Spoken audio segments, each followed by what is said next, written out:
শেখ হাসিনার পদত্যাগপত্র জমা না দিতে পারলে সেনাবাহিনীর উপর নিষেধাজ্ঞা। শেখ হাসিনার পদত্যাগপত্র দেখাতে না পারলে জাতিসংঘ থেকে শর্ত আরোপের সাথে সাথে অন্তর্বর্তীকালীন সরকারকে বাতিল বলে গণ্য করা হবে। তখন সেনাপ্রধান ক্ষমতা গ্রহণ করে শেখ হাসিনাকে দেশে ফেরত এনে সাংবিধানিক নিয়মে ক্ষমতা বুঝিয়ে দেবেন, এমন দাবিতে ভরপুর সামাজিক যোগাযোগ মাধ্যম। তাহলে কি সত্যি ভাগ্য খুলছে আওয়ামী লীগের? আবারও কি শেখ হাসিনা ক্ষমতা ফিরে পাচ্ছেন?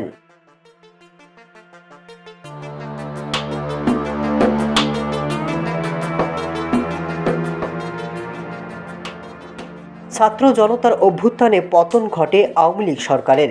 শেখ হাসিনা পালিয়ে ভারতে আশ্রয় নিলেও নেতাকর্মীদের নির্দেশনা দিচ্ছেন আওয়ামী লীগের নেতারা, শুরু করেছে দৌড়ঝাঁপ। শেখ হাসিনাও নিজেকে এখনও প্রধানমন্ত্রী দাবি করছেন, বলছেন তিনি পদত্যাগ করেননি। এমনকি প্রশ্ন উঠছে তার পদত্যাগপত্র কোথায়।